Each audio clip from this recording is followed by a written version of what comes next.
Congratulations.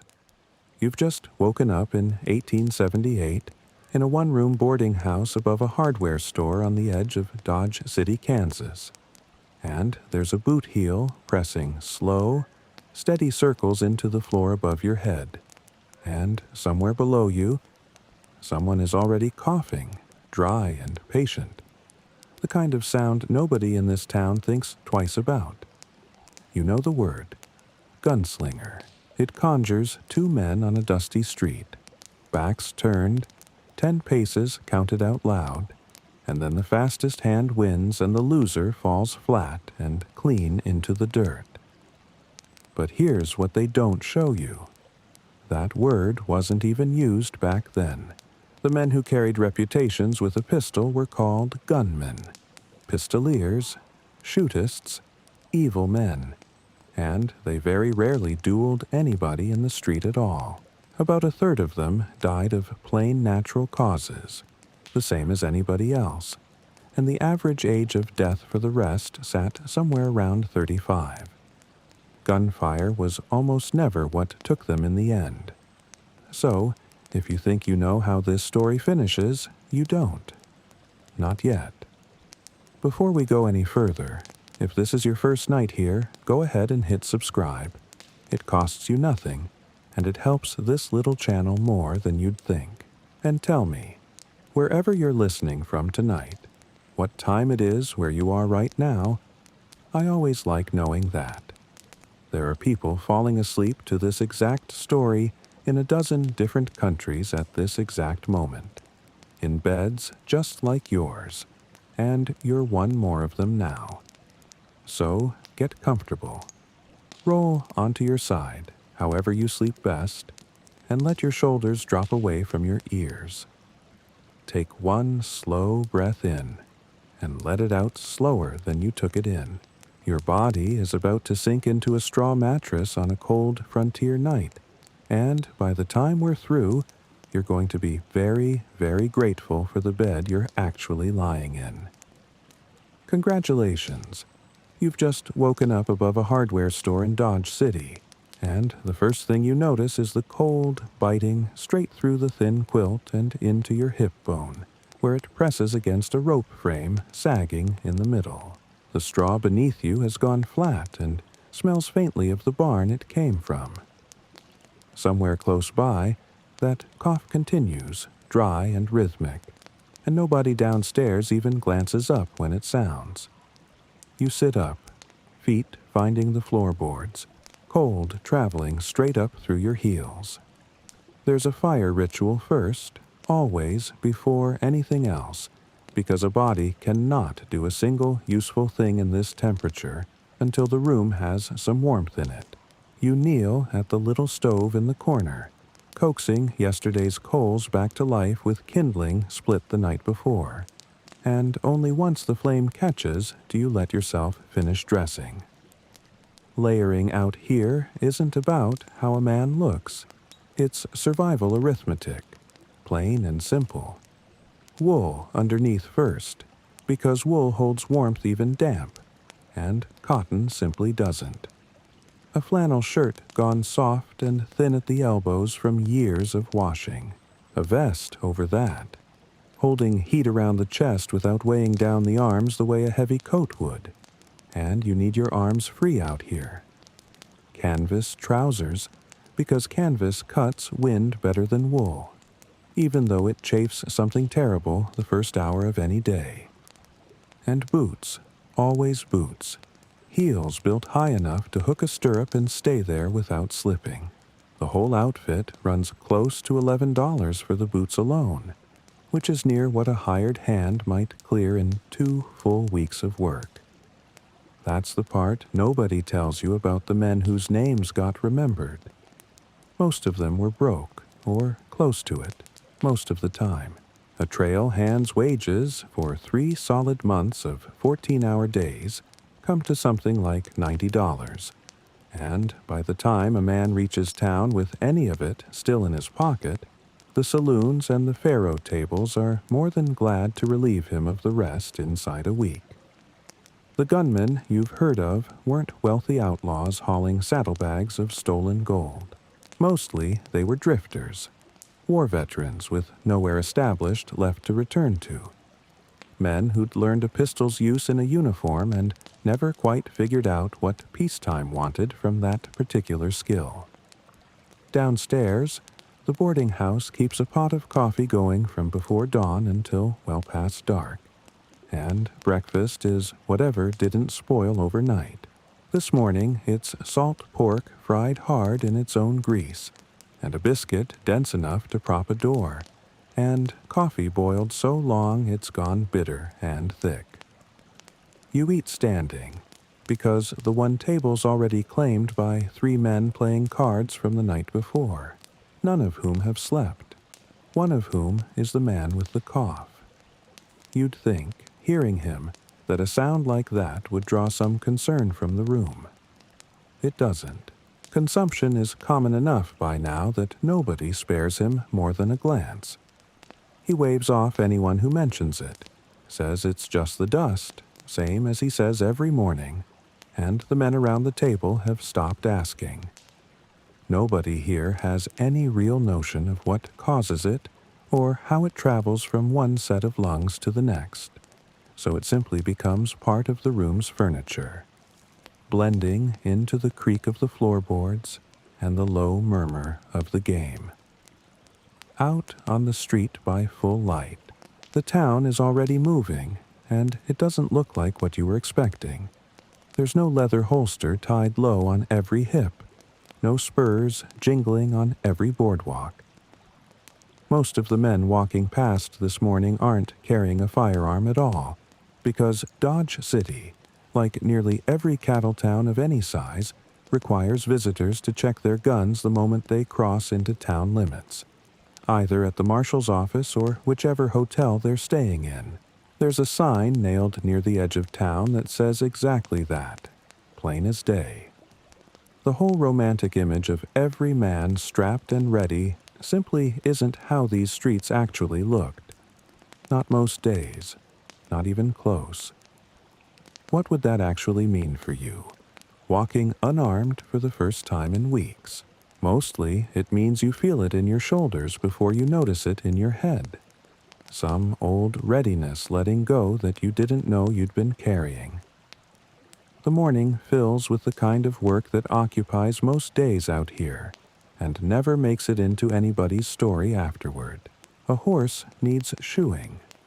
A saddle strap wants mending with a leather awl and waxed thread. And a wagon load of goods needs hauling from the rail depot to the general store. Sacks of flour and crates of tinned peaches stacked under a sun already climbing hard by mid-morning. Your hands blister inside an hour, and by noon you're eating standing again. Dried beef gnawed off in your fist while you keep working, because sitting down to a proper meal midday belongs to the men who own the businesses, not the men who haul for them. Around midday, word moves down the street the way it always does out here, man to man, faster than any newspaper could manage. Somebody says there's trouble brewing at the saloon, an argument over cards gone sideways the night before. And somebody else says they mean to settle it out front, guns drawn, the whole town watching. Your pulse picks up despite yourself, because this is the story you came for, the exact thing you pictured stepping off the train. It doesn't happen. It almost never does. What actually occurs is 2 red-eyed, exhausted men stumbling onto the boardwalk, shouting over each other, and within minutes, a deputy wedges himself between them and marches both toward the jail to sleep it off. And that's the whole incident, start to finish. No pistols, no 10 paces, no crowd gone silent. Just 2 tired, broke, hungover men and a deputy who's clearly done this exact thing more times than he can count. The stories that survive from towns like this one tend to remember the handful of times it went the other way, and quietly forget the hundreds of times it didn't. Across 5 of the biggest cattle towns in Kansas, put together, over a span of 15 years, there were only 45 documented killings total, working out to something close to 1.5 a year per town. Hardly the bloodbath the pictures would have you believe. You think back on the war, because half the men in this town seem to, one way or another. It's been more than a decade now since it ended, and yet it never fully left any of them. So many of the men who ended up out here, the ones carrying the hardest reputations, learned their trade with a rifle and a uniform, not on some frontier street. When the fighting stopped, thousands of them simply had nowhere established to go home to. No farm left standing, no family waiting, and so they drifted west because west was the only direction still offering anything at all. That's most of your gunmen, right there. Not villains built for violence, just men who never got handed a life to return to. By afternoon, the heat has settled in fully, dry and relentless, and the work slows because it has to.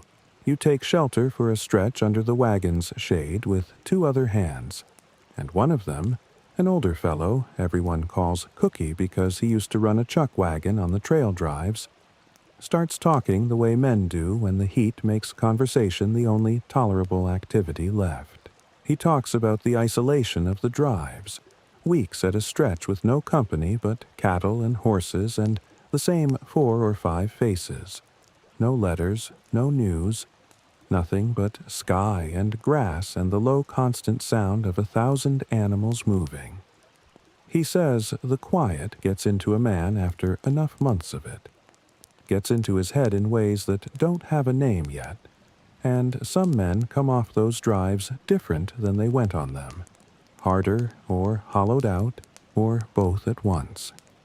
You might think you know what hard work looks like in your own life, but think about 14 hours behind a wagon bed, hauling freight in this sun, every single day, with no such thing as a day off in sight for weeks at a stretch. No ergonomic consideration given to any of it. No cushioned boots. No shade breaks written into any schedule. Nothing but the work and the heat and the next task waiting. Late in the day, the cough finds you again, this time from a different direction. A different man, propped against a post outside the general store, wiping his mouth on his sleeve. You start to notice, once you know to look, how many men in this town carry that same sound somewhere in their chest. Nobody speaks of it as anything but dust. Nobody here has the faintest idea that this dry, endless cough will end up responsible for more deaths in towns like this one than every gunfight combined, several times over. It simply hasn't got a face yet, this particular danger. It's just a sound in a doorway that everyone's learned to walk past without slowing down. As the sun drops low and orange over the flat grassland beyond the last buildings, the work of the day shifts toward the animals before it ever shifts toward the men. The horses get watered and fed and brushed down and checked for cracked hooves or saddle sores before anyone thinks about their own supper. Because out here, a lame horse is a far worse problem than a hungry man. Only once every animal in your care is settled, do you finally head toward food yourself? Supper tonight is beans cooked slow with a knuckle of salt pork, and cornbread, and more of that same bitter coffee. And you eat it sitting on an overturned crate outside the boarding house while the temperature drops fast the way it always does once the sun's gone. Somebody's got a battered fiddle out further down the street, and the tune drifting over is rough and a little off-key, but nobody minds. Cookie tells one more story, this one about a river crossing gone wrong on a drive years back, a wagon nearly lost, and the way he tells it, slow and unhurried, makes the whole thing sound almost gentle, even though you can tell underneath it that it very nearly wasn't. Above you, once full dark comes down, The sky out here does something your sky at home simply doesn't do. Opens up wide and thick with stars in a way that makes the whole flat, hard, unglamorous day feel very small and very far away.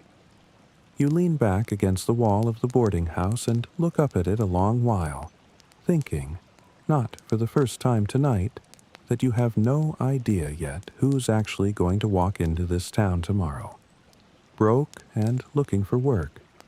Carrying a reputation nobody's earned honestly. Ready to start the whole quiet, exhausting cycle over again. Tomorrow, if you're lucky enough to see it, you'll learn what a real day in a saloon actually looks like, and it isn't what you think either. You climb the stairs back to that same thin mattress, and the cold of the room settles around you again, and somewhere below, that same dry cough starts up once more in the dark, patient, unremarkable, and not going anywhere at all. Morning comes too soon, and the first thing you're aware of is not the light, but the smell, wood smoke drifting up from the stove. Somebody downstairs has already coaxed to life, and under it something sourer, spilled beer that never quite got mopped from last night's floorboards 2 rooms over. The cold from yesterday hasn't fully left the room, and it wraps around your bare arm the second you pull it out from under the quilt, and your knuckles ache with it, the same dull ache that never really goes away out here once a body's spent enough winters on this ground. You dress in the dark by feel, the same wool and canvas as yesterday, and downstairs the coffee's already boiling black and bitter, and cookies at the table again, this time with a split lip he doesn't explain and nobody asks about. You'll learn why later. For now, you eat standing, same as always, and head out into a town already loud with the sound of cattle somewhere beyond the last buildings, low and constant, like a great green ocean rolling and never breaking. Tonight is when this town shows you what you actually came to see, because tonight the trail crew that's been 3 months on the drive finally rolls in with their pay in hand, and every saloon on the main street lights its lamps early in anticipation. You've heard the word saloon your whole life without ever picturing it accurately. It isn't the grand mahogany palace the pictures show you, all polished brass and velvet. Most of them are narrow, low-ceilinged rooms, a plank bar set across the 2 barrels, sawdust thrown down on the floor to soak up whatever gets spilled or spat or bled onto it by the end of the night. And the smell inside hits you before anything else does. Whiskey gone sticky into the wood grain, tobacco smoke thick enough to see, and under it all the sweat of 40 men who haven't bathed properly in 3 months of trail dust. You step inside one, and the noise closes over you like water. A fiddle sawing away in one corner, badly tuned and not caring. A piano, somebody's clearly self-taught, banging out something close to a tune. And under both of those, the constant roar of men's voices all talking over each other at once. A trail hand's wages for the whole drive come to close to $90, and you watch a man not 2 steps from you set half of that down on a single hand of faro before the night's even properly started. Nobody in this room learned patience out on the drive. They learned the opposite. 3 months of nothing but cattle and silence and the same 4 faces. And now here's noise and drink and company all at once, and a man spends it the way you'd expect, fast and total. The dealer running the faro table is dressed sharper than anyone else in the room, and you'll notice this pattern in every saloon you ever walk into out here. The house always looks better fed than the customers. That's not an accident. The games are built to take, slow and steady, the same way the land itself takes from every man who works it. And the gamblers who make a living at these tables aren't lucky so much as patient and sober, in a room full of men who are neither. Off in the far corner, 3 men are passing a fiddle and a jug between them, and one of them's singing something low and mournful about a girl back home, badly off-key, and nobody minds at all. Music out here isn't performance, mostly. It's company given a shape. Something to hold on to in a room full of strangers who all came from somewhere else entirely.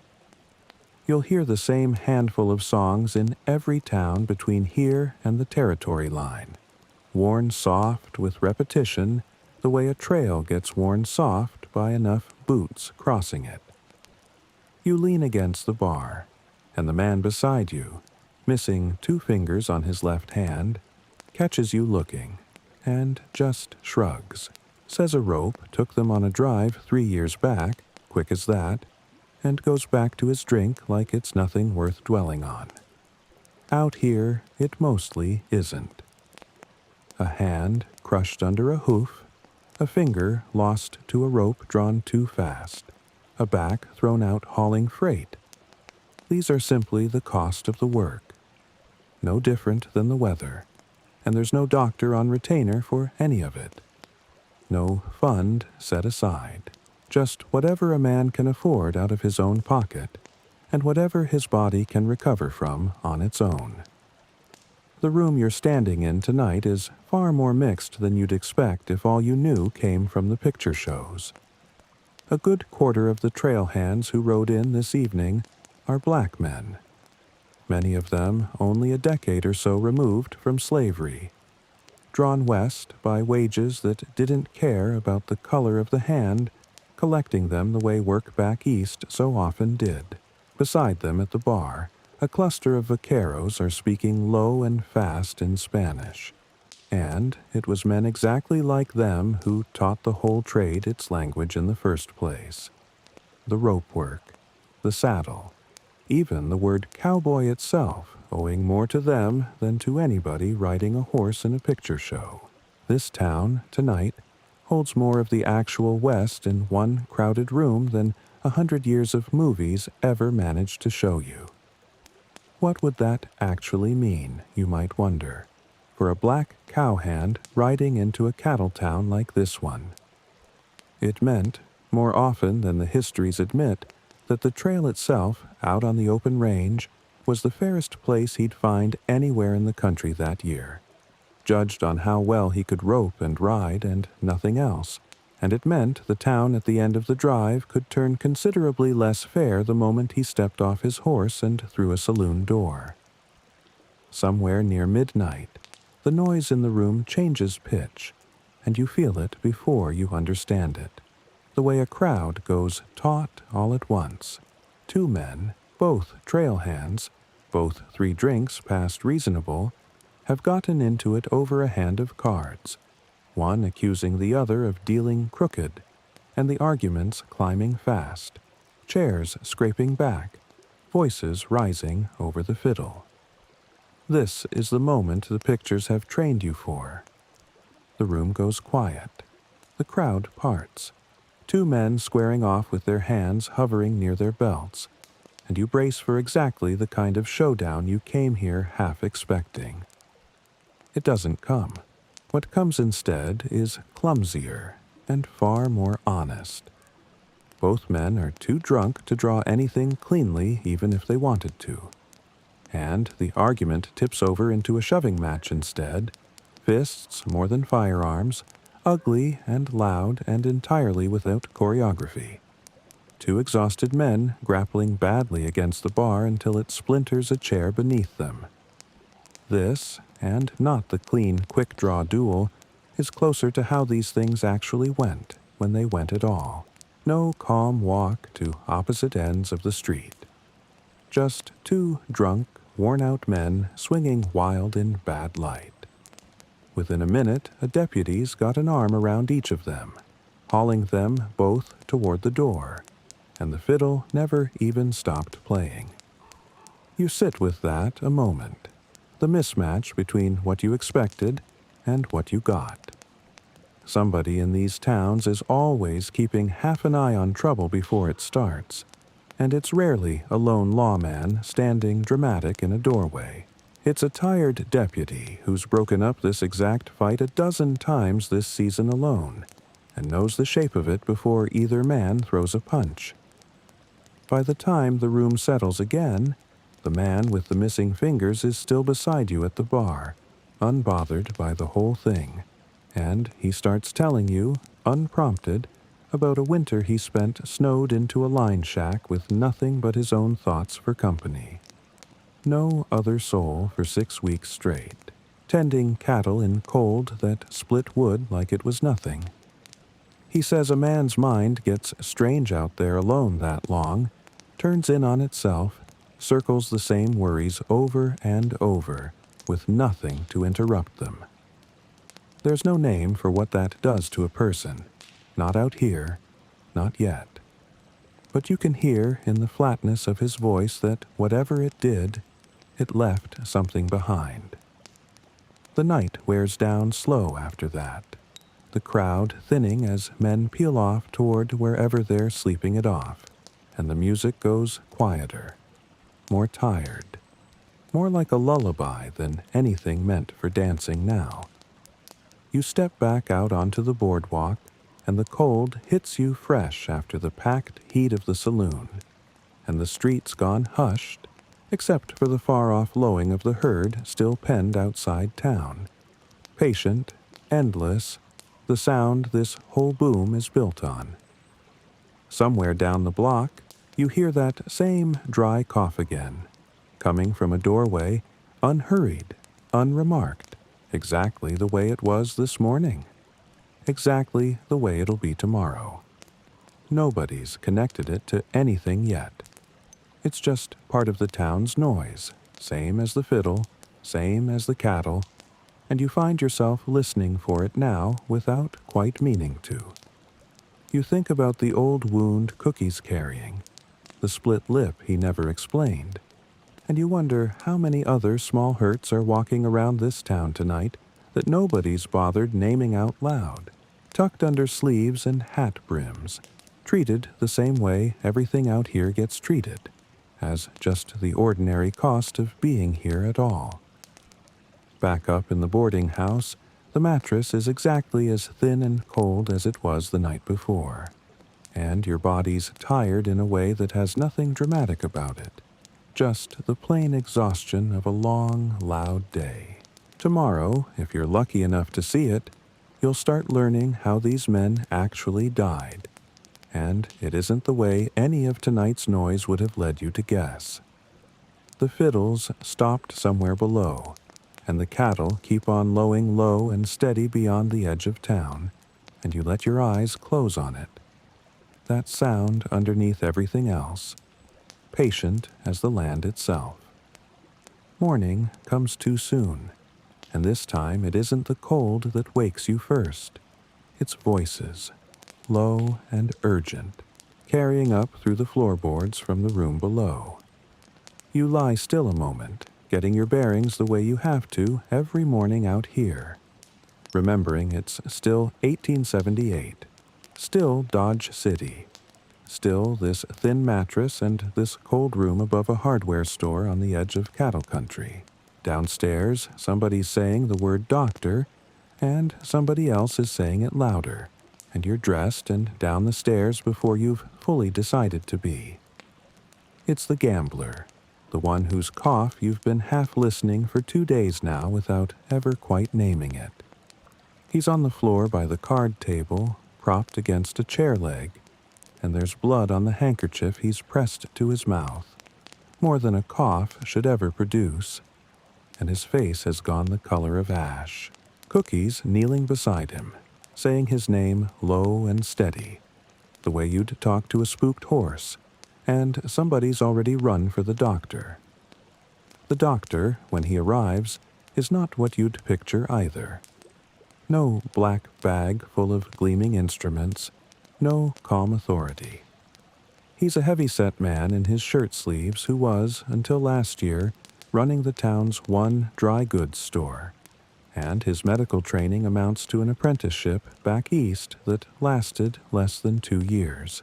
Frontier doctoring out here is closer to guesswork dressed up in confidence than it is to anything you'd call science. He listens to the gambler's chest with an ear pressed flat against his back, nods slowly, and says the word you half expected. Consumption.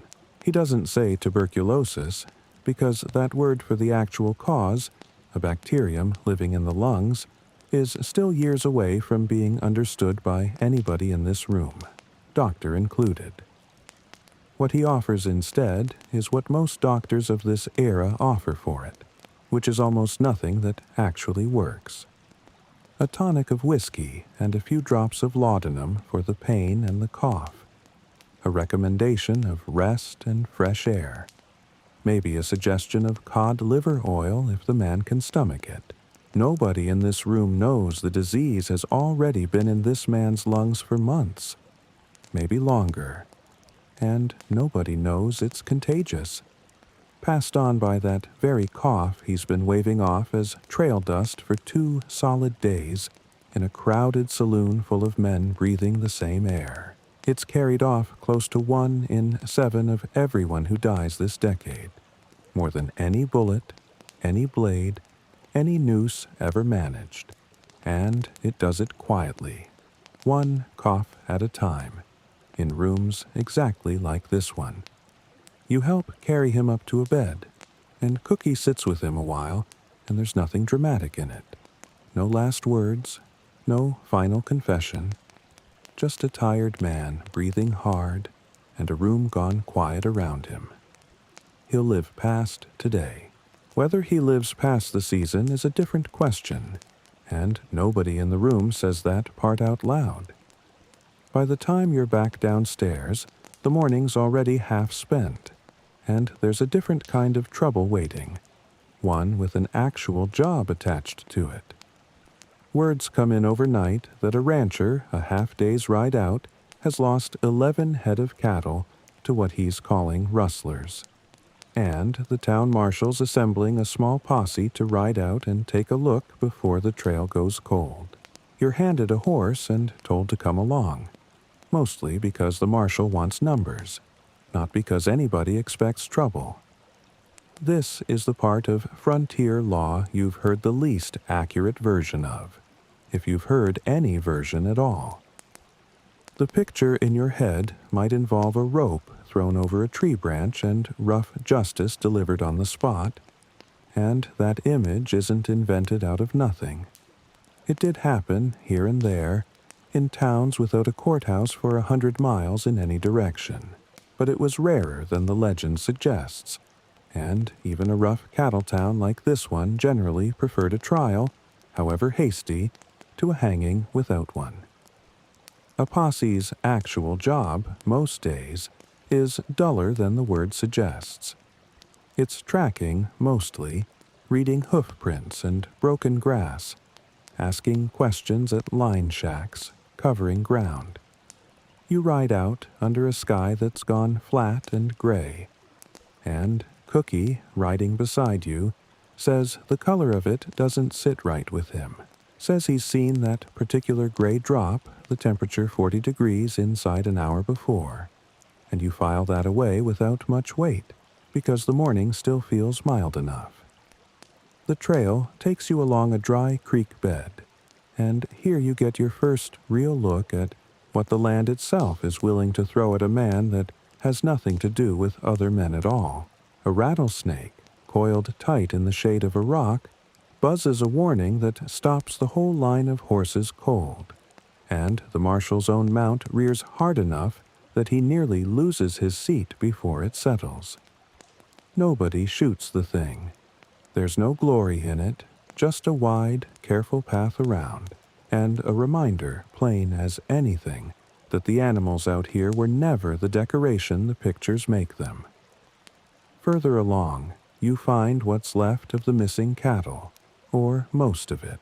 Carcasses picked over by wolves who got to them before whatever human hands drove them off in the first place, and the marshal reads the ground a long while before deciding the rustling was mostly opportunity. A gap in a fence line, and a pack of hungry wolves doing what wolves do.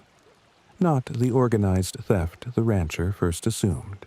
It's an unglamorous conclusion, and you can see it disappoints at least one man in the group who'd been hoping for a chase. It's around midday, while you're eating jerky in the saddle and the marshal's deciding whether the trail's worth following any further, that Cookie's earlier warning proves out. The gray sky doesn't so much darken as thicken, and the wind shifts hard from the north, and within the space of maybe 20 minutes, the temperature falls so fast you can feel it in your teeth. This is what men out here call a blue norther, a front that can drop the thermometer 40 or 50 degrees in under an hour. And the first hard gusts carry a fine, stinging snow that wasn't in the sky at all a short while ago. You might think you know what cold feels like, sitting warm wherever you're hearing this from. But think about a wind like that, finding every gap in your clothing at once. Wool and canvas suddenly useless, your hands going numb around the reins faster than you'd believe possible. The marshal doesn't hesitate, doesn't discuss it, just turns his horse hard toward a line shack he knows sits maybe 2 miles back the way you came, and the whole party follows without a word needed, because out here, everybody already knows what this kind of sky means and how fast it can turn deadly for a man caught in open country. The 2 miles feel considerably longer than that. The wind cutting sideways now, snow gathering thin and fast along every fence rail and rock you pass. And by the time the shack's low outline comes into view through the white, your face has gone stiff, and your fingers have stopped answering you properly. Inside, it's cramped and dim, and smells of old smoke and horse tack, but there's a stove, and there's dry wood stacked beside it, left there by whoever built the place, exactly for a day like this one. Getting a fire going with fingers this numb takes longer than it should. 3 failed attempts before the kindling finally catches, and once it does, the whole small room seems to exhale with you. You sit close to that little stove for the better part of an hour while the storm rages outside, and the animals get seen to first even now, brought as close under the lean-to as the space allows, blanketed with what spare canvas the shack keeps on hand, because a man half-frozen can recover by a fire. But a horse lost to the cold out here is a problem that follows you home. Only once the horses are settled does anybody sit down properly, and even then it's the marshal who checks each man's hands and face for frostbite before he lets himself rest. The storm, as it turns out, is more bark than bite, the kind of danger this whole land is full of, threatened constantly and delivered on rarely. By late afternoon, the winds dropped, and the snow's thinning to almost nothing, and what's left behind is a thin white dusting over grass that was still green that same morning, and a sky gone a hard, clear blue that makes the whole world look freshly made. You ride back into town as the light's failing, cold to the bone but whole, and there's something almost giddy in the relief of it. Cookie laughing about nothing in particular, the marshal loosening in the saddle for the first time all day. This is how most of these dangers actually go, you're starting to understand. Named early, feared properly, and then, more often than not, they pass you by and leave you shaken but intact, grateful in a way you weren't expecting to be for something as simple as a working stove and 4 solid walls. Back at the boarding house, the news waiting for you is quieter than the storm, but heavier in its own way. The gambler's fever climbed through the afternoon while you were out, and though he's resting now, breathing easier, The doctors already told Cookie plainly, without much softening to it, that this isn't the kind of thing a man walks away from clean. Not with the tools available to treat it out here. It might be months yet. It might be longer. But whatever kills that man, when it finally does, won't be a bullet, and won't make it into any story told about this town after he's gone. You sit with that a while. The mismatch between the danger everyone feared today, wolves, weather, rustlers with guns, and the one that's actually going to take a man's life. Quiet and unhurried, in a bed instead of a street. It stays with you as the fire in the front room burns low, and the last of the day's cold finally starts to lift from your hands. Supper's simple tonight. Everyone still a little rattled from the ride, and the talk stays low and easy. Mostly about the storm. Mostly about how close it came and how little it actually cost in the end. Above the town, once full dark settles in, the sky's scrubbed clean by the wind. Stars thick and sharp in a way that makes the whole day feel like something you dreamed rather than lived. Tomorrow, if you're lucky enough to see it, you'll start to understand how a man like the one upstairs, or a man like any of the dozen names you might already know from this era, actually built a reputation in the first place, and how much of it was gun, and how much of it was something else entirely. You climb the stairs slow, tired in your bones now in a way that has weather and worry both folded into it, and the room's cold again, but not unbearably so. And somewhere below, fainter tonight than it's been, you can still hear that same dry cough. Patient, unhurried, exactly where it's always been, waiting on nothing at all. Dawn breaks on the frontier, soft and pale this morning. None of yesterday's storm left in it, just a thin gold light coming sideways through the gap in the shutters and finding frost still clinging to the inside of the window glass.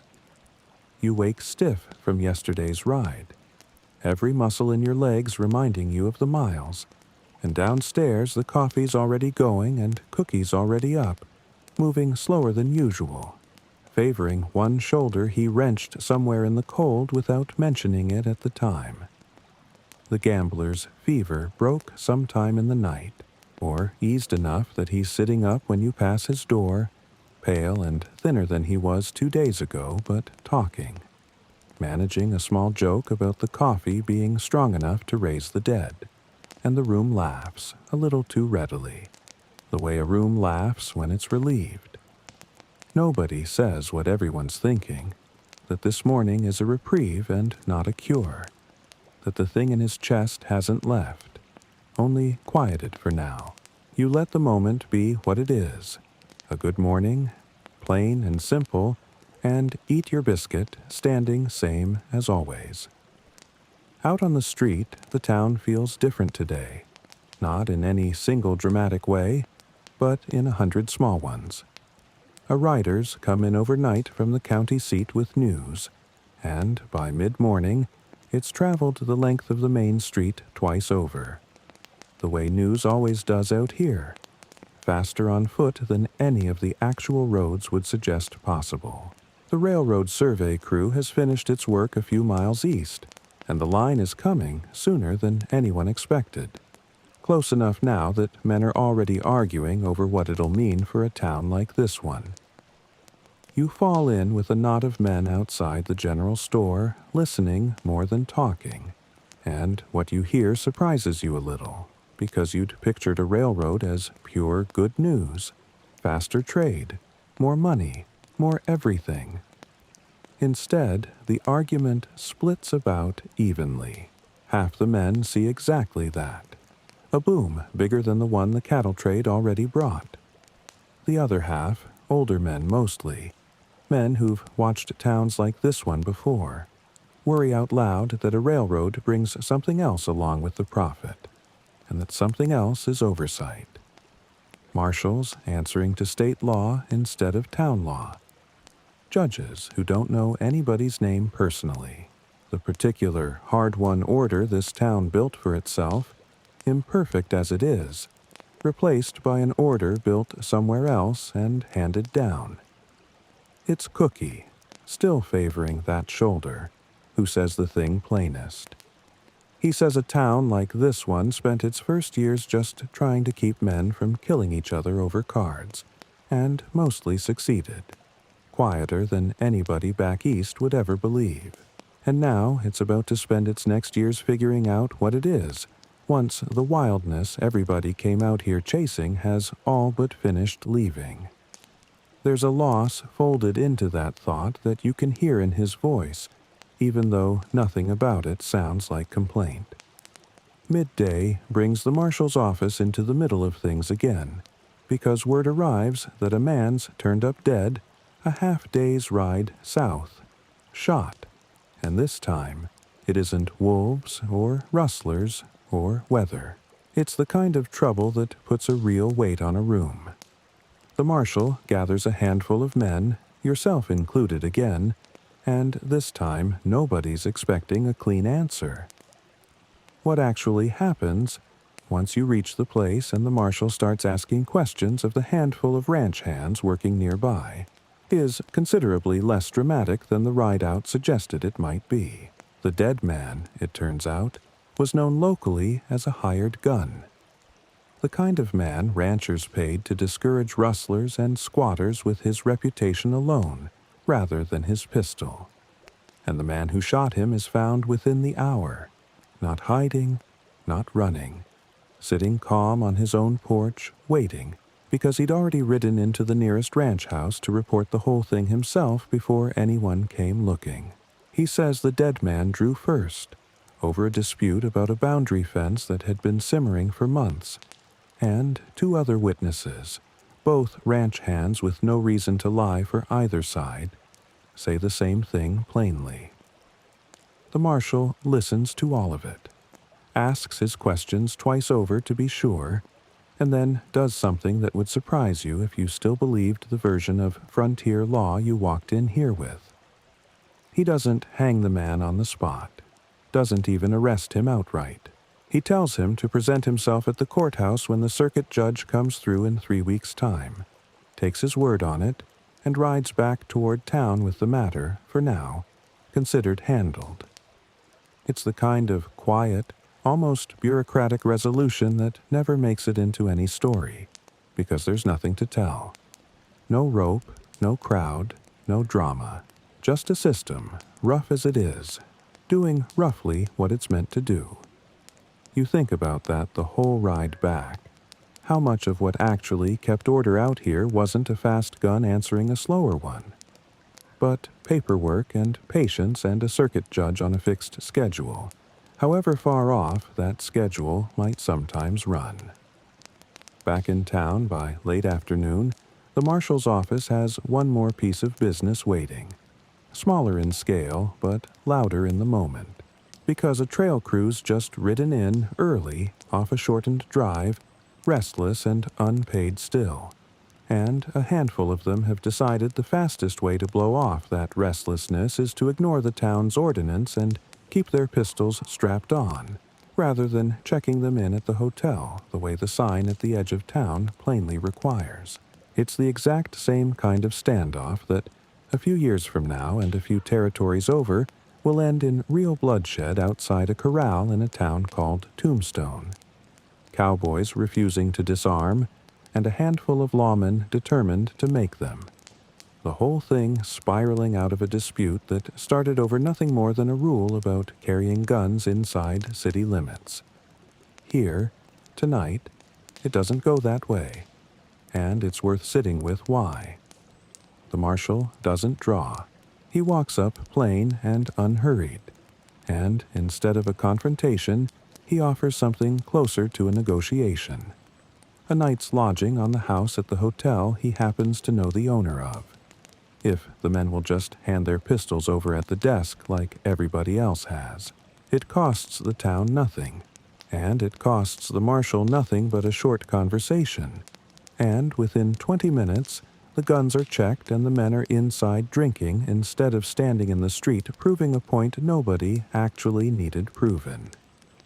A little grease on the gears, offered before pride has the chance to dig in, and the whole danger dissolves into nothing more than four tired men, glad of a free bed. You spend the last hour of daylight helping settle the horses. Same ritual as always. Animals tended before anybody sits down to their own supper. And it's while you're working that Cookie finally tells you about the split lip from 2 nights back. Offered without much ceremony, the way most things get told out here. It wasn't a fight, not really. It was an old friend of his, a Comanche man named in the telling only as a scout. He rode with years back during the worst of the fighting between the Army and the Southern Plains nations. Come through town on his way somewhere else, and the two of them had gotten to arguing, friendly but heated, over a debt neither one quite remembers the origin of any more, and it ended in a shove that caught Cookie's mouth wrong. He doesn't tell it as a story about danger. He tells it as a story about an old friendship that's survived a war fought on opposite sides of men who looked like each of them. And he says it plain, no drama in his voice, that this scout of his lost most of his own family to disease brought through by settlers same as you, years before either of them ever met, and that he still chooses, every single time their paths cross, to sit down and share a meal with Cookie anyway. There's a whole history folded into that one sentence that neither of you tries to unpack further tonight, and you let it sit exactly where he left it. Supper's a quieter affair tonight, the whole town feeling, somehow, like it's holding its breath a little, caught between the life it's had for a decade now and whatever the railroad's about to make of it. Somebody mentions church, the little frame building 2 streets over that holds a service most Sundays, poorly attended most weeks by anybody who isn't already inclined toward it, though the town's one preacher keeps at it regardless, visiting the sick and the injured with about as much regularity as the doctor does, sometimes more. You think, sitting there with your plate going cold, about how much of what actually held a town like this together wasn't the reputation of any one man with a fast gun, but exactly this: quiet arrangements and old friendships and a marshal who'd rather offer a free bed than draw his own pistol, and a scout and a cook who've found a way to stay friends across a gap most men wouldn't have bothered trying to bridge. Above you, once the last of the light's gone, the sky opens up the same as every night out here, and the talk around you turns, eventually, toward the railroad again, toward what the town might look like a year from now, 5 years from now, once the thing that built it in the first place has finished changing shape entirely. Nobody has a clean answer. Nobody out here ever quite does. You head up to that same thin mattress one more time, and the cold's gentler tonight, more familiar than punishing now, and somewhere below, fainter still, that cough finds its rhythm one more time before the whole house finally goes quiet around you. Morning comes too soon, though this time gentler than any before it. Dawn breaking pale gold over a town that seems, somehow, to be moving slower than it has all week. You wake without the ache of yesterday's cold, without the urgency of somebody shouting downstairs, and for a long moment you just lie there, letting the ordinary hush of the place settle around you. Downstairs, the coffee's the same as ever, and the gambler's chair sits empty today, resting upstairs, and nobody remarks on it, because everybody's already understood, without needing to say so, exactly what kind of illness they're watching now. You eat standing, same as every morning. And out on the street the town's business has shifted again, because today is wash day for half the households along the side streets. and you find yourself walking past, watching a scene the histories mostly leave out entirely. A woman near the boarding house is bent over a washtub set up in her side yard, sleeves rolled to the elbow, hauling water she's already carried twice from the pump on the corner, boiling it over a fire she built herself before her husband was even awake. This is not incidental labor. It's the actual engine a household like this one runs on, and it runs on it every single day. Not just on wash day, cooking and hauling and mending and doctoring the children when they're sick. All of it falling to her hands whether her husband's home from the trail or 3 states away chasing the next drive. She's got a legal standing out here, you learn, that surprises you a little, because this territory, like several others in this stretch of the country, has already extended married women the right to hold property in their own name, separate from their husbands, a right plenty of states back east still refuse to grant. It's not equality by any measure you'd recognize, but it's more ground than the picture in your head allowed for. Another quiet gap between the myth and the actual paperwork. Near her, 2 children are minding a younger one while their mother works, and the oldest, a girl maybe 10 years old, is doing sums on a slate propped against the fence, because the town's one schoolhouse, a single room 2 streets over, only manages to hold session when there's a teacher willing to stay the winter, which isn't every year. Between sessions, the mothers along this street take turns teaching what they can themselves. Letters and numbers traded for an hour of somebody else minding the smaller children in return. It's an arrangement built entirely out of necessity. Nobody's grand design, just neighbors solving a problem the territory hasn't gotten around to solving for them yet. You spend the morning back at your usual work, freight and horses and the same aching hands, and around midday you pass the schoolhouse itself, session in for once, and the sound coming through the open window is a dozen children reciting their letters in ragged unison. And it's a strangely tender sound to hear drifting out over a street that, 3 days ago, you half expected to be full of gunfire instead. By afternoon, the marshal's back at his office with paperwork of his own, because the man from yesterday, the one who shot the hired gun over the fence dispute, has ridden in early to give a fuller statement ahead of his court date, and you find yourself waiting on other business, watching the whole quiet process unfold. It's tedious.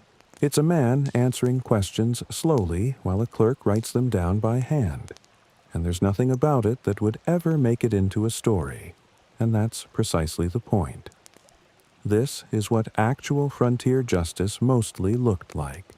Forms and patience and a system straining to keep up with a territory growing faster than its courts could follow.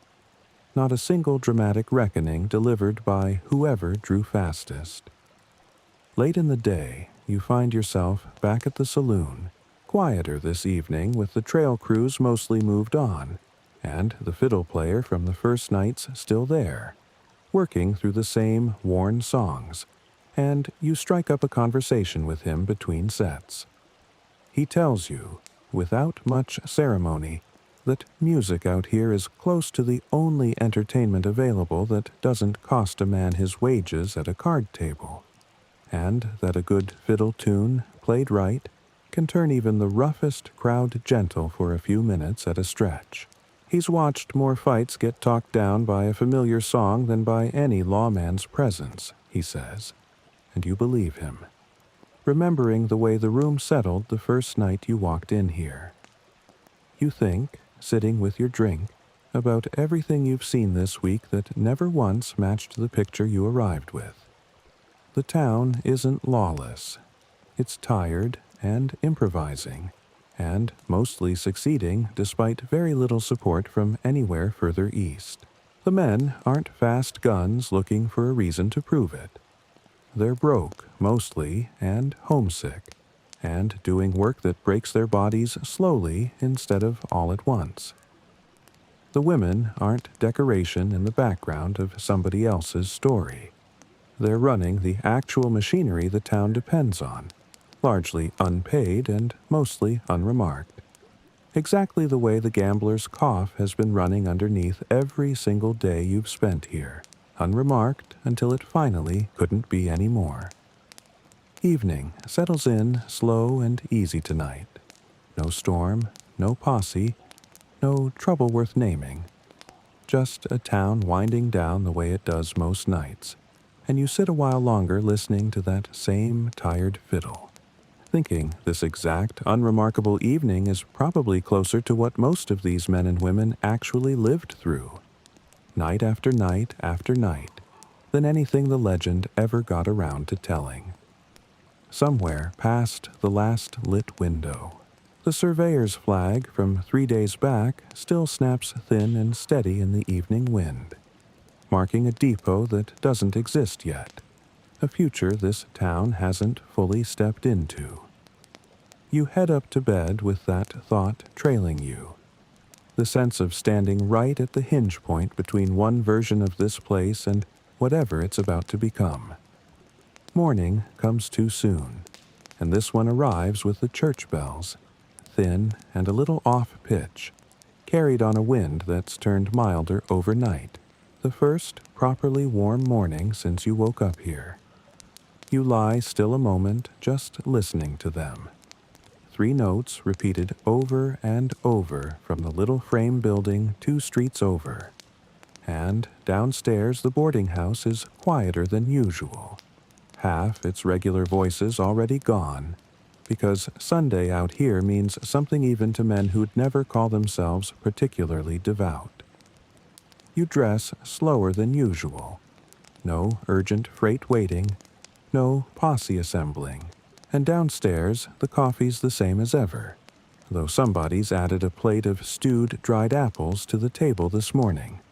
A small extravagance that Cookie says the boarding house keeper allows herself exactly once a week. The gambler's up again today, steadier than yesterday, dressed properly for the first time since his collapse, and he says, half joking, that he intends to actually attend service this morning, see if it does him any good, and nobody in the room quite knows whether to laugh or take him seriously, so they do a bit of both. Out on the street, the town's dressed differently today, too, in the small ways that matter. A few of the ranch families who live close enough have ridden in for the morning. Wagons parked in a loose row outside the church. Children scrubbed pink and uncomfortable in clothes, clearly reserved for exactly this occasion. You fall in with the general drift of people heading that way, more out of curiosity than conviction. And the preacher, a thin, sun-weathered man who you learn also serves as the nearest thing this stretch of country has to an undertaker, greets each family by name at the door. Inside, the room's plain and close, board benches instead of pews, and the service itself runs shorter and looser than you might picture. More conversation than sermon in places. The preacher pausing to ask after somebody's sick mother, somebody else's late husband, weaving the actual business of the community into the service itself rather than keeping it separate. Attendance is thin, maybe 30 people scattered across benches meant for twice that, and the preacher doesn't seem troubled by it, has clearly made his peace with a congregation that swells and shrinks with the cattle season and the weather and whatever else happens to be pulling at people's time that particular week. You listen to him speak for a while about patience, about the particular kind of faith it takes to keep building something in a place that could just as easily blow away or burn down or simply fail to attract enough people to sustain it.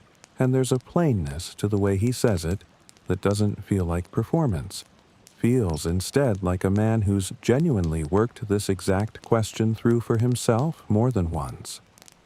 Afterward, out in the sun again, the families linger the way people do after church anywhere, trading news, and you learn, standing at the edge of one such conversation, that this same preacher rode 2 hours each direction last month to sit with a homesteading family through a bout of scarlet fever that took their youngest and charged them nothing for it, and rode straight back out again the following week to check on the others. Nobody made a story out of that. It's simply what he does. The same quiet, unglamorous labor that seems to define nearly everyone you've met out here who isn't chasing a reputation with a gun. The gambler, walking beside you back toward the boarding house, says the service did do him some good, though he can't quite say why, and Cookie says that's usually how it works, that a man doesn't need to believe every word of it, for the sitting still and the singing and the company of it to loosen something in his chest that's been knotted up too long. You think about that, the way you've thought about so much else this week, how little of what actually held these people together fit the picture you arrived with. Midday brings you, for once, an actual free hour, and you spend it wandering the length of the main street properly for the first time, taking in the businesses you've walked past all week without really seeing. The general store's the anchor of it all. A long, narrow building, crowded floor to ceiling with everything a household or a ranch might need. Flour and coffee and bolts of cloth. Tinned goods stacked beside coils of rope and boxes of ammunition. And behind the counter, running the whole operation, is a stout, sharp-eyed woman named in passing simply as the storekeeper's wife, though it's plain within 30 seconds of watching her work that she runs at least half the actual business herself, keeping the ledger, extending credit to families she trusts, and refusing it, politely but firmly, to men she doesn't. Credit is the actual currency out here, more than cash most weeks, and you watch a rancher settle an account that's been running since spring, paying it down not in dollars, but partly in a side of beef, and partly in a promise of labor come harvest, and the storekeeper's wife accepts it all without blinking, entering the whole complicated arrangement into her ledger in a hand steadier than most men's. A man's whole reputation out here, you're starting to understand, isn't built on how fast he can draw a pistol nearly so much as on whether the people who extend him credit trust he'll make good on it eventually.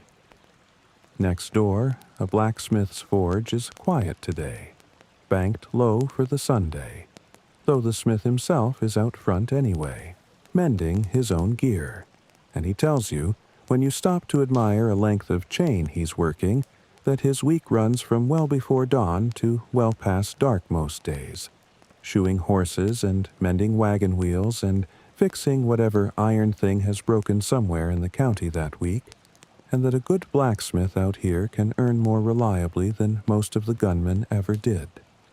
Steady work paid in steady coin. No reputation required. No funeral risked. Further along, past the second, smaller saloon, and the little millinery shop where a woman sits in the window, trimming a hat with a feather that's clearly traveled a very long way to end up here.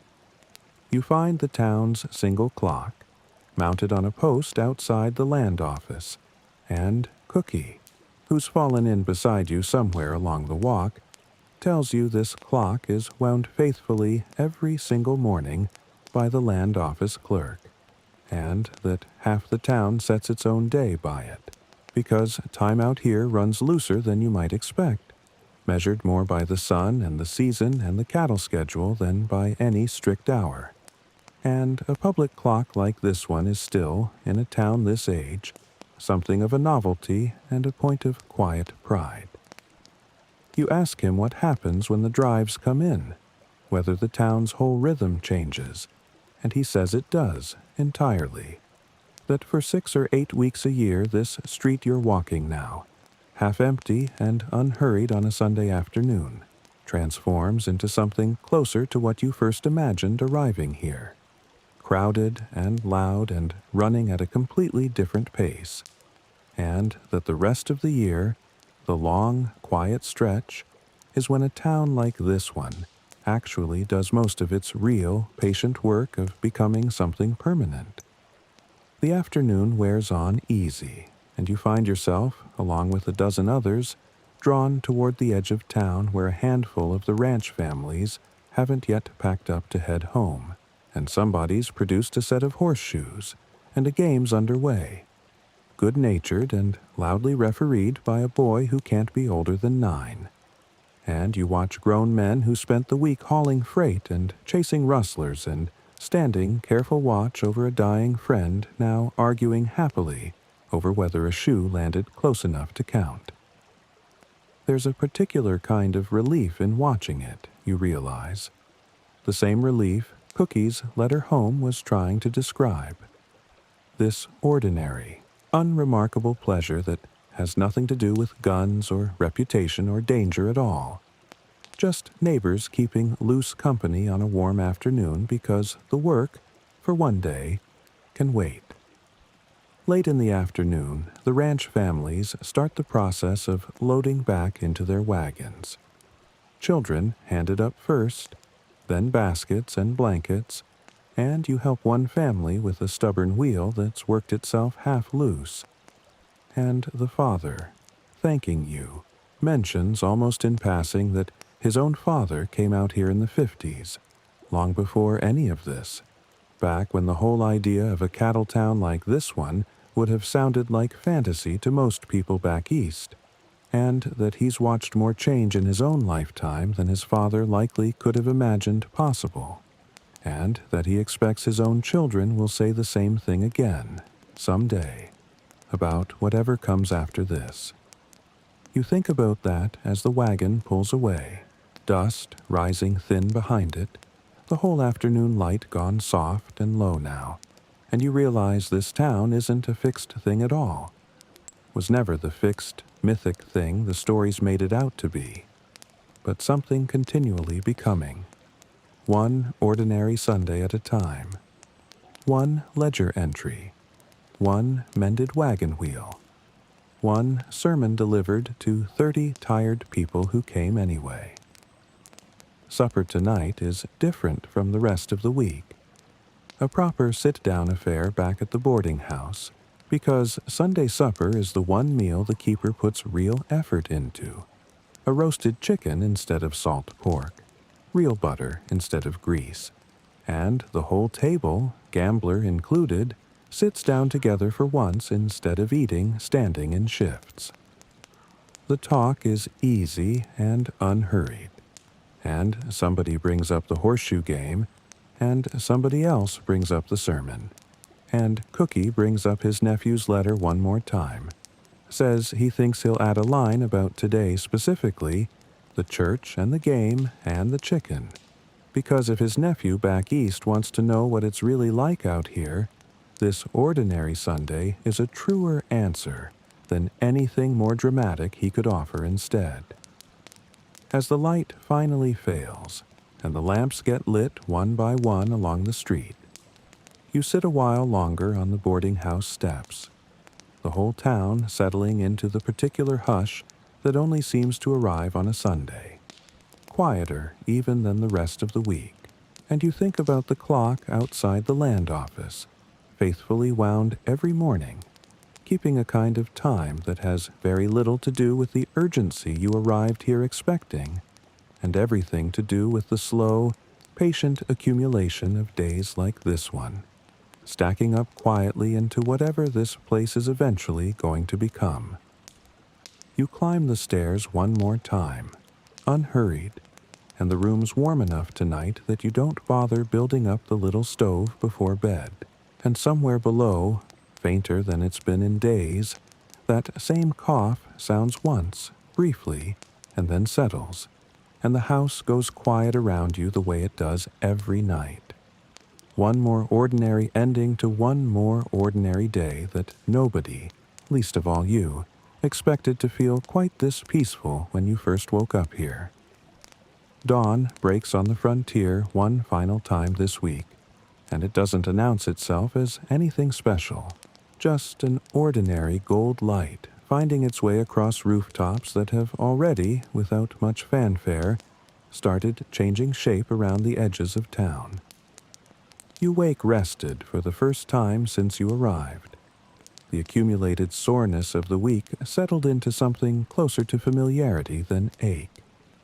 And downstairs the coffee tastes, somehow, less bitter than it did that first morning, though nothing about how it's made has actually changed. The gamblers at the table again, thinner still, but steadier. And he tells a longer joke this time, one with an actual ending, and the room laughs easier than it has all week.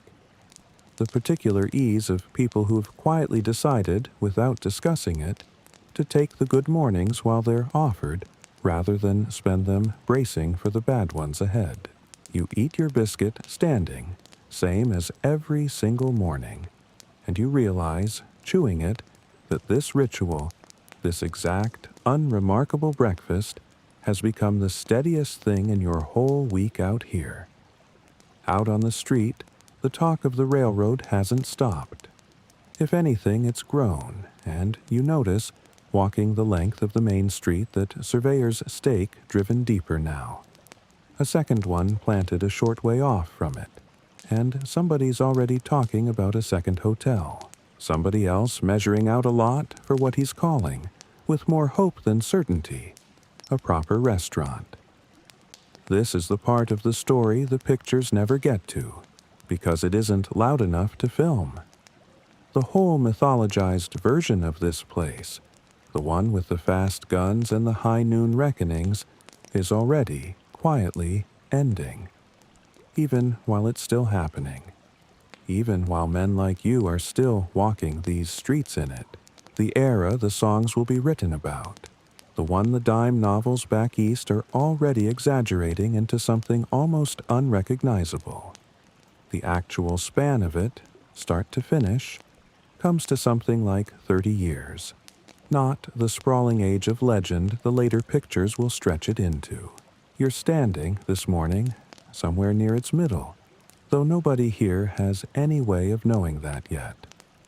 You spend the day in a rhythm that's grown entirely familiar now, the horses, the freight, the sun climbing and falling the same as every day before it. And there's a comfort in the repetition that wasn't there on your first morning, when everything about this place still had an edge of the unknown to it.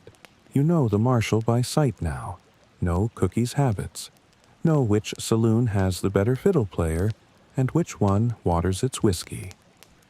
A week ago, this town was a story you'd heard. Now, it's simply a place you've lived in. Late in the afternoon, you find yourself back at the boarding house earlier than usual, and Cookie's sitting out front on that same overturned crate, and he's got a letter in his hand, worn soft at the folds from being read more than once, and he tells you, without much preamble, that it's from a nephew back east, a young man asking, half in earnest and half in the excitable way of somebody who's read too many of those same exaggerated stories, what it's really like out here, whether the streets truly run the way the papers say they do. Cookie reads you a line or two of his own reply, already half-written, and it isn't what you'd expect from a man who's spent his whole life in exactly this world. He writes about the cold. He writes about the work and the pay and the length of the days, and the particular ache of missing people you left behind and can't get letters to easily. He doesn't mention a single gunfight, because in all his years out here, he tells you, setting the letter down, he's genuinely never seen one. Not the kind his nephew's picturing anyway. He's seen exhaustion. He's seen sickness. He's seen men broke and far from home doing the best they could with what little they had. That, he says, turning the letter over in his hands, is the actual story. Every single time. And it's simply never made for as exciting a headline as the other version. You think about the gambler upstairs, resting easier today than he has in days, and about the man out past the ranch line, resolved by paperwork instead of by a rope, and about the trail hands who handed their pistols over for a free bed, rather than proving anything in the street, and about the woman at the washtub and the children reciting their letters through an open window. And you understand, sitting there in the last of the day's warmth, that this quieter version Cookie's writing home about is the one that was true the whole time. The other version, the one you arrived expecting, was always more myth than memory, built years after the fact by men who never once set foot in a town like this one, looking to sell a story to people who wanted the West to be something bigger and cleaner and more thrilling than it actually was. As the sun starts its slow drop toward the flat horizon, the whole town seems to ease into evening the way it always does. Animals settled first, same as ever, then the men, and you find yourself, tonight, not out at the saloon, but simply sitting with Cookie and the recovering gambler on the boarding house steps, watching the light change color over rooftops that will, within a handful of years, belong to a town neither of them will fully recognize anymore. The wooden storefronts replaced by brick, the dirt street eventually graded and graveled, the railroad depot standing exactly where that thin flag is snapping in the wind right now. Some of the men you've walked past this week will grow old right here, will watch the wildness leave gradually and mostly without protest, settling instead into the ordinary rhythms of a town like any other. A bank, a proper school, church attendance climbing slowly as the transient trail crews give way to families who plan on staying. A few others, the restless ones, the ones who never much took to any kind of settling, will drift further west, chasing whatever's left of what drew them out here in the first place, following the same gold light toward wherever the next unmapped edge of things happens to be, and their names, some of them, will end up remembered far larger than the lives that earned them, filtered through decades of retelling until barely a thread of the actual man remains inside the legend. And the ones who don't get the chance to grow old at all, the ones like the gambler upstairs might yet become, in a season or a year, will simply be understood by everyone who actually lived alongside them, exactly the way you understand it now, sitting here with the evidence of it plain in front of you, not struck down in some blaze of glory in the street at noon, just quietly, slowly, worn down by something with no name yet, something with no drama in it at all, and mourned the same modest way this whole town mourns everything, briefly and honestly, before the work of the next day simply continues. The light goes from gold to something softer now, the whole sky easing toward the color of a banked fire, and the cattle beyond the edge of town keep up their same low, endless sound. Patient as they've been every single night you've been here, you feel, for the first time all week, something loosen fully in your chest, some last piece of the tension you carried in on that first cold morning finally letting go. You climb the stairs one final time, and the room's neither cold nor unfamiliar tonight, just quiet, just yours for however long you're staying, and you settle onto that same thin mattress, and it feels, somehow, softer than it did that first night, though nothing about it has actually changed. Let your feet go heavy now, sinking fully into whatever's holding them, all the day's walking finally finished. Let that heaviness climb slow into your ankles and up through your calves, loosening every small tightness the ride and the work put there. Let it rise into your thighs, your hips, settling deep, and feel your whole lower body grow still and warm and done with moving for the day.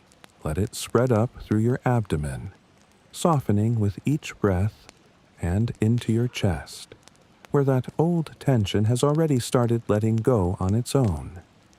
Let your shoulders drop, heavy now, away from your ears entirely, and let that same warm weight move down your arms, out through your hands, until even your fingers have nothing left to hold on to. Let it climb your neck, gentle now, and settle into your jaw, unclenching without you asking it to, and finally up into your scalp, the very last small tightness anywhere in you finally letting go. Somewhere below, faint now, almost gone, that same dry cough sounds once more, softer than it's been all week, and then nothing, just the quiet creak of an old building settling into night, and the distant lowing of cattle that will still be there, exactly the same, whenever anyone wakes to hear it again. Your breathing slows to match it, long and even now, and the room and the town and the wide dark grassland beyond it all start to fade. Thought loosening into image, image loosening into nothing at all, until there's only the dark and the quiet, and sleep, complete and total, finally taking you all the way under.